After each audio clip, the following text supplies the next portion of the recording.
Today's video will cover two value-priced red wines under the Kirkland Signature label, only available through Costco. I'll discuss a little bit about where the wines are from, how they're made.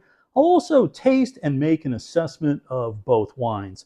Hi, I'm Bob Paulinski, Master of Wine. I've worked in the wine trade for more than 40 years, and I post YouTube videos as often as I can. The first wine up is the 2021 Kirkland Signature Old Vine Zinfandel from Sonoma County, priced at $8.99.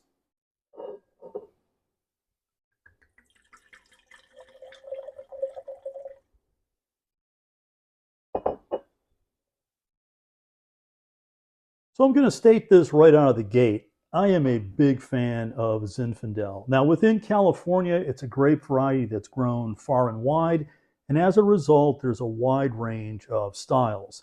Places like the Central Valley, the northern end of the Central Valley, like Lodi, areas like Amador, the Sierra Foothills near Sacramento, the old Gold Rush area, an area like Paso Robles, all tend to be very, very warm. And as a result, oftentimes the wines will have a bit of a jammy or stewed character to them with some elevated alcohol levels.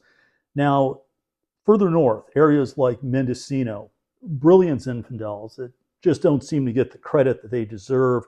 Napa Valley has grown it for a number of years, but in recent years, many of the vineyards have been pulled out and replaced with Cabernet Sauvignon because it generates more money. For me, the very best versions of Zin on a consistent level are from Sonoma. Areas like Dry Creek, Russian River Valley, absolutely love the wines coming out of that area. The Zins tend to have elevated fruit. There's a bright raspberry characteristic. And because the heat levels are generally a little bit lower, the wines do retain a bit more acidity. Now, Zinfandel is a wacky grape variety. If you saw a vine near harvest time, you'll notice that there'll be bunches that are perfectly ripe. There are others that are a little overripe, and you'll get some berries that are shriveled. And you'll also have some berries that'll be a bit green and very underripe, all on the same vine. So it's a notorious grape variety for not ripening evenly.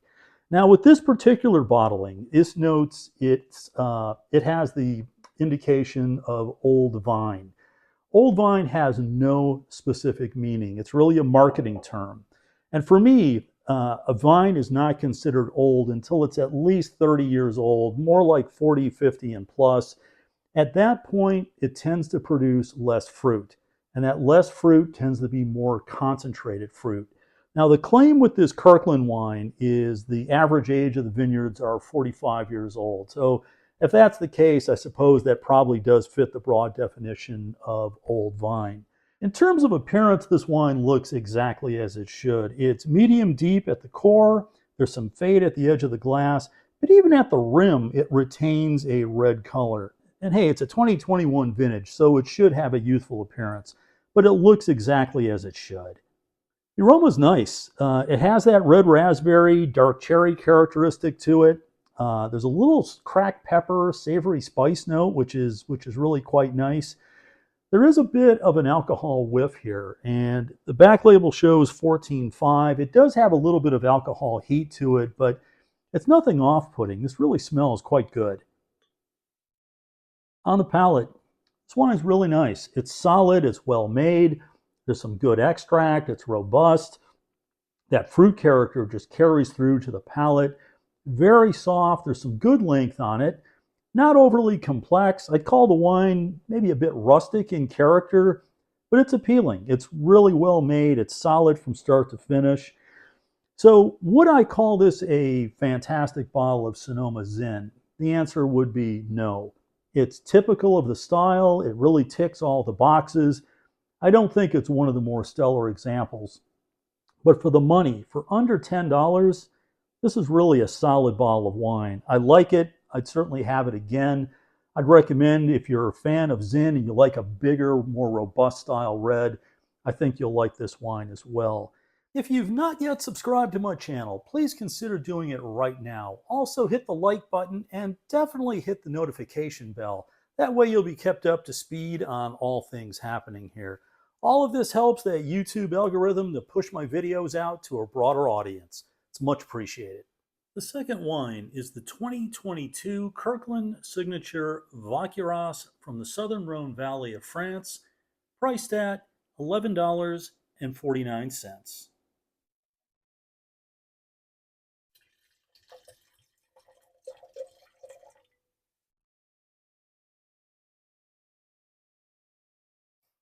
When I spotted this wine at Costco, I thought, oh yeah, this wine has fantastic potential. Vaqueras is not one of the better known appellations in the Rhone Valley. Certainly in the southern Rhone, places like Châteauneuf-du-Pape and Gigondas get much more attention.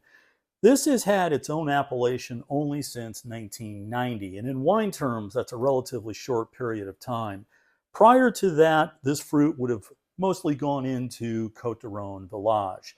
Now, this is made from what is commonly called the Holy Trinity of the Southern Rhone, that being Grenache, Syrah, and Mourvedre. Grenache plays a major role. It must be at least 50% of the blend. I see in the back label on this wine, it's 80% Grenache, 10% Syrah, and 10% Mourvedre. Now, over the years, I have had more wines from the Southern Rhone than probably anywhere else in the world. So much so, I'm a fan of Grenache and Syrah that it's here for life.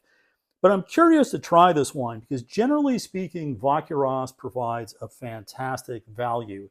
Stylistically, the wines tend to be dense, very full, hearty. They're more of the robust style from the region, and I'm curious to see what this shows. In terms of appearance, this wine is only moderate in density. If I put my fingers down at the base of the bowl and look down into it, I can clearly see my fingers at the core. There's some fade as you get out to the edge of the glass, but it has a very youthful appearance. Oh, the aroma is really, really good. It has that red fruit, cracked pepper, savory spice note, a little bit of an exotic spice character. It reminds me a bit of cardamom. Really interesting aromatics for a wine that's only been opened a short time as well. My feeling is if you gave this a bit of aeration, it really would bloom, but the initial impression, very nice.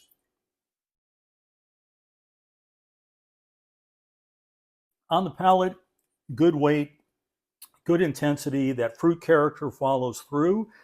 While the first wine had a very broad impact on the palate, it was almost kind of plush and lush. This one has more of a defined focus on the palate. It's a little bit tight at this point. There's some tannins that are showing, but this comes across as a more serious wine. I think this wine with some aeration or a little bit of bottle age is really going to show some fantastic character. It's drinking very well at the present time.